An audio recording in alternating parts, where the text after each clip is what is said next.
апрелден кийин. Ошого жооп бериңизчи мага. Эмне үчүн бөлүп койдуңар 50%? Сиз башында тургансыз. Азимбек Анаркулович башында турган. Сизге өкмөт тапшырма берген. Мынакей менде токтому турат, декрет турат да, убактылуу өкмөттүн. Сизге тапшырма берген. Ушу 49% анан 51% менен эсептешкиле деп. Эмне үчүн 51%-ын бөлүп койдуңар? Же эмне Айдардын өзүнүн менчиги болуп эсептелип калды? Мындай да, бул Мегаком чатагы 49-51 дегенди ачык эле декретте жазылып турат.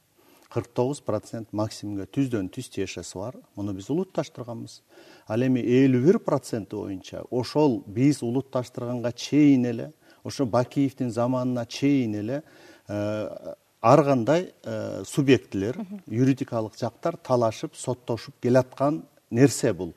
Ошон үчүн муну эч ким Айдардыкы же башка деп, анан бу Садыр мырза айткандай Каптагаев аны энчилеп басып алган жок. 51% жок. Ошо 49% бул талашы жок нерсе. Максимдикин биз улутташтырдык. 51% талаш, ал Максимдики да эмес, башка эмес, жана фирмалардын ортосунда талаш деп, бул Бимакомдун тетиги түп жагынан болгонун биз аны деген алып туруп арестке койдук, камакка коюп туруп, мамлекеттик мүлк министрлигинин башкаруусуна койдук.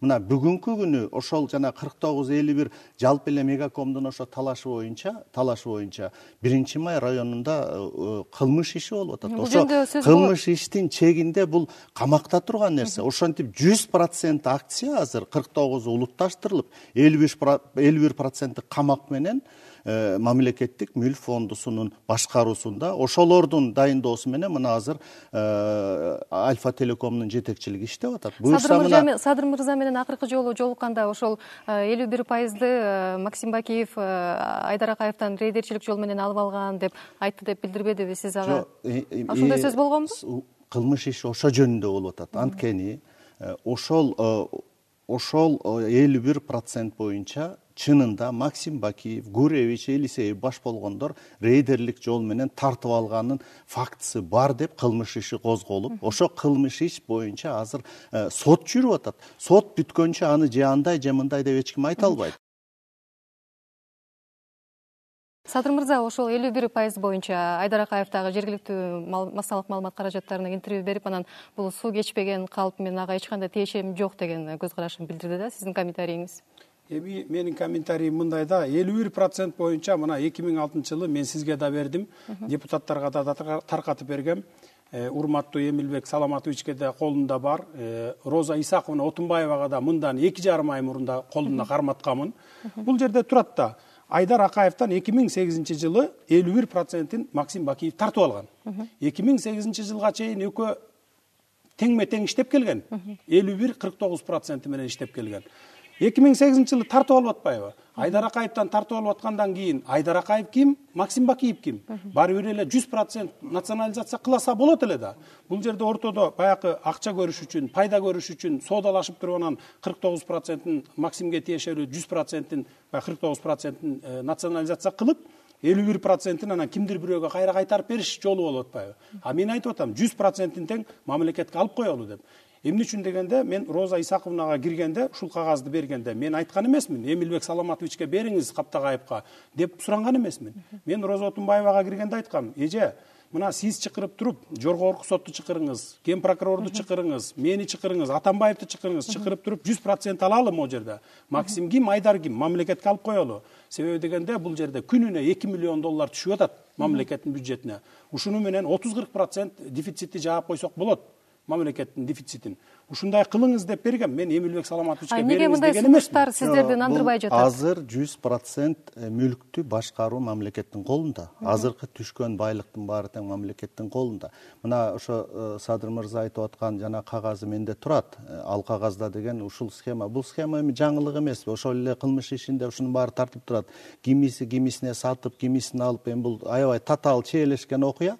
Бирок ошо мага берген кагазында акка кара менен жазылып турат. Ошо Максим Бакиев, Елисеевтерди кылмышы жок, күнөөсү жок деп акташ керек деп жазылып турат. Мен дары айттым, аларды акташ. Кантип азыр актайбыз? Максим Бакиевдин күнөөсү жок, Елисеевдин күнөөсү жок деп мисалы үчүн азыр эч ким айта албайт. Ошон үчүн сот аягына чыксын дедим. Сот аягына чыккандан кийин ошонун жыйынтыгына карата карашыбыз керек. Биз эми укуктук мамлекет деп аткандан кийин сөзсүз укуктук талаада болушубуз керек. Экинчиден, орустарга алып беребиз же башкага беребиз деген бир да сөз жок.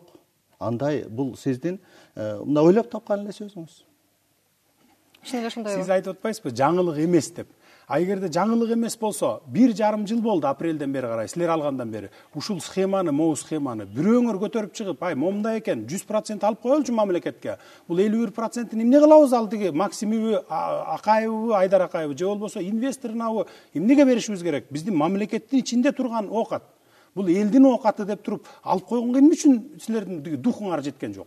Бул жерде мындай Садыр мырза, мындай дух жетсе, мына дух боюнча айтайын. Жок, Садыр мырза угуп тур. Дух боюнча айтканда убактылуу өкмөткө дух боюнча бир сөз айтканга акыңыз жок сиздин. Убактылуу өкмөт мына Бакиевдер да оңторуп адамдар убактылуу өкмөттө отурат. Убактылуу өкмөттөр Бакиевдердин жана Садыркуловтой өрттөп, тиги өлтүргөндөн коркпогон адамдар убактылуу өкмөткө келген. Дух жөнүндө сиз бул жерде айтпаңыз. Силер дух жөнүндө айтканга бир тыйын акыңар жок. Ошо Бакиевдердин куйругун кармап, этегине намаз окуп жүрүп, ошолордун менен бизнес кылып жүрүп, азыр дух жөнүндө окутпаңыз сиз бул жерге.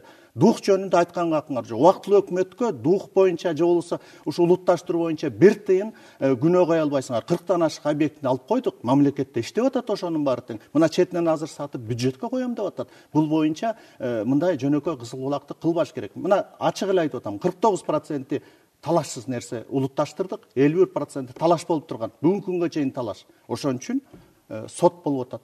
Соттун чечими менен аягында көрөбүз. Ал деле качып кетпейт. Эмилбек Саламатович, сиздердин дукту көрдүк. 90 баланын канын төгүп, ошол эле Витязда, ошол эле Аврора Плюста, ошол эле диги башка Капризде ар бириңер бирден коттеджди задним числом оформить этип алганыңар ошол дух деп эсептесе болобу ошону? Сөзүңүзгө далил бар деп атасыз. Эми токтоп туруңуз. Сиз айтып атасыз, Бакиевдин убагында иштеп, этегине диги Куран окуп деп атасыз, намаз окуп деп. Сиз Бакиевдин убагында иштеген жоксузбу? Ысык көлдө биосфераны жетектеп турдуңуз го. Взятка алып балдарыңызды кармалгандан кийин, иш козголуп, финполиция аркылуу жаап, андан кийин кеткенден кийин сиз негизи Текебаев окшоп 20 жыл оппозицияда жүргөн жоксуз да. Сиз бир эле жыл жүрбөдүңүзбү? Бакиев кетердин алдында апрель окуясына чейин 1 жыл, 1,5 жылда эле келбедиңизби? Эми антип токтоп туруңуз. Мен дакан айтып турайын. Сизге мишайт эткен жокмун. Дух боюнча силердин духуңар жеткен жок.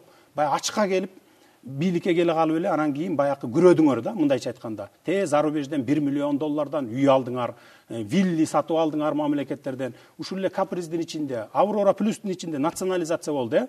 Мисалы, ошол эле жогорку бийликте отурган, сиздин айланаңызда жүргөндөр барып туруп бирден коттеджди албадыңарбы? Ошол коттедждин баары сизге бердим. Убактылуу өкмөттүн мүчөлөрүнүн атынан дагы, өзүмдүн атынан айтам. Ошол коттедждин баарын сизге бердим, белек кылдым мына. Кечиресиз, темадан алыстабаңыздар. Мына ошол сиз ар бир коттеджди бүгүн барып сиздин коттеджиңиздин кереги жок. Менде мына документтердин бардыгы турат. Мен сизге колуңузга карматам, атай алып келдим могу папканы. Ошо менин коттеджимди сизге бердим.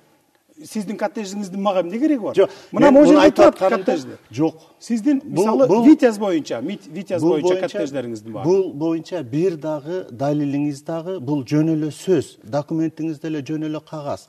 Мен айтып атпайм, мына убактылуу өкмөттүн атынан да айта алам. Ошо 14 кишинин атынан да айта алам. 14 кишинин 14 коттеджин өзүмүнкүн коштуруп, мына сизге подарок. 14 кишинин баары эле эмес. Мына сизге белек. 4-5 өңүр гана байланыштырган мегаком боюнча. Калганы таза.